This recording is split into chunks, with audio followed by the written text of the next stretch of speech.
বাংলাদেশে কট্টরপন্থী তরুণ নেতা শরীফ ওসমান হাদির মৃত্যুকে কেন্দ্র করে গত বছরের ৫ই অগাস্টের মতো অরাজক পরিস্থিতি ফিরে এসেছে বাংলাদেশে। বৃহস্পতিবার রাত থেকে সেদেশের বিভিন্ন জেলায় লুট সন্ত্রাস শুরু হয়েছে, চলছে অগ্নিসংযোগ ভাঙচুরের ঘটনা।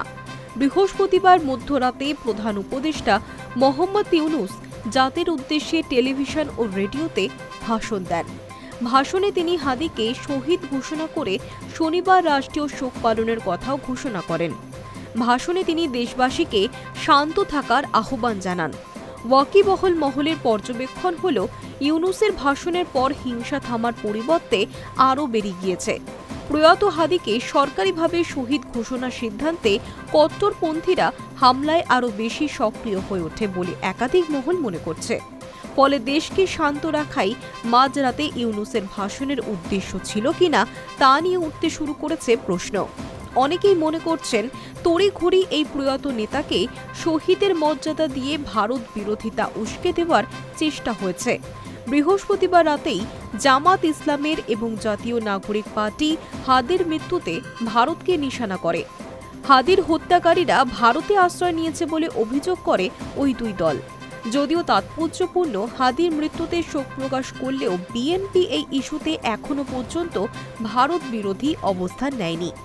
শনিবার পারিবারিক কবরস্থানে হাদিকে সম্মানিত করা হবে।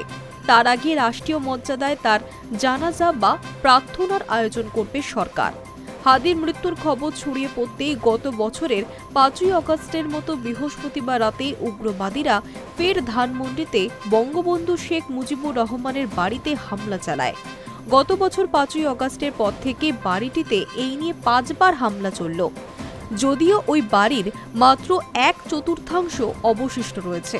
শুক্রবার সকালেও সেই বাড়ি ভাঙতে দেখা যায় উগ্রবাদীদের। ধানমন্ডিতেই অবস্থিত বাংলাদেশের বৃহত্তম সাংস্কৃতিক সংস্থা ছায়ানটের অফিস। বাড়িটিতে আগুন ধরিয়ে দেয় উগ্রবাদীরা। গভীর রাতে ওই সংগঠন তাদের ফেসবুকে জানিয়েছে, ভবনটিতে ছায়ানট সঙ্গীত বিদ্যাতয়নের ক্লাস সহ সংগঠনের সব কার্যক্রম আপাতত স্থগিত রাখা হলো। হামলার চেষ্টা হয়েছে ভারতীয় হাইকমিশনের সহকারী হাইকমিশনের চট্টগ্রাম ও খুলনার অফিসে। ইনকলাব মঞ্চের লোকেরা সেখানে ইট পাটকেল ছোড়ে। গভীর রাতে পুলিশ পরিস্থিতি নিয়ন্ত্রণে আনে। বৃহস্পতিবার রাতেই চট্টগ্রামের সাবেক মেয়র মোহাম্মদ মহিউদ্দিনের বাড়িতে আগুন দেয় হামলাকারীরা। হামলা হয় সংবাদ মাধ্যমেও। রাতেই প্রথম আলো এবং ডেইলি স্টারের ঢাকা অফিসে হামলা হওয়ায় দুটি পত্রিকায় শুক্রবার প্রকাশিত হয়নি। সমাজ মাধ্যমে ছড়িয়ে পড়া ভিডিওটিতে দেখা যাচ্ছে, বহু মানুষ ওই অফিস দুটি থেকে কম্পিউটার, ল্যাপটপ এবং অন্যান্য গুরুত্বপূর্ণ সামগ্রী লুট করে বেরিয়ে যাচ্ছে। গত বছর ৫ই অগাস্ট প্রধানমন্ত্রীর অফিস গণভবনে এভাবেই লুটরাজ চালিয়েছিল উগ্রবাদীরা। আওয়ামী লীগ নেতৃত্ব জানিয়েছে, চট্টগ্রামে দলের গুরুত্বপূর্ণ নেতা এবিএম মহিউদ্দিন চৌধুরীর বাড়ি সাবেক এমপি হাবিবের ঢাকার উত্তরার ফ্ল্যাটে হামলা হয়। রাজশাহীতে গুঁড়িয়ে দেওয়া হয়েছে আওয়ামী লীগের পার্টি অফিস। বান্দরবনে আগুন দেওয়া হয় সাবেক মন্ত্রী বীর বাহাদুরের বাড়িতে। ইনকলাব মঞ্চের আহ্বায়ক ওসমান হাদির মৃত্যুতে অশান্তির কারণ হিসেবে অনেকেই মনে করছেন তার আওয়ামী লীগ ও কট্টর ভারত বিরোধী ভাবমূর্তি। গত বছর গণ অভ্যুত্থানের আগে পরে তিনি লাগাতার ভারত বিরোধী প্রচারে নিজেকে ব্যস্ত রেখেছিলেন। বাংলাদেশের উপর ভারত আধিপত্য বিস্তার করেছে এবং আওয়ামী লীগ সেই কাজে সহায়তা করেছে বলে একাধিক সমাবেশে প্রচার করেন ওই নেতা। বস্তুত সেই কারণেই ক্ষুদ্র একটি সংগঠনের মুখপাত্র হয়েও তিনি গোটা বাংলাদেশে আলোচিত ব্যক্তিত্ব ছিলেন। গত শুক্রবার দুপুরে নির্বাচনী প্রচার চালানোর সময় দুষ্কৃতীরা তাকে গুলি করে।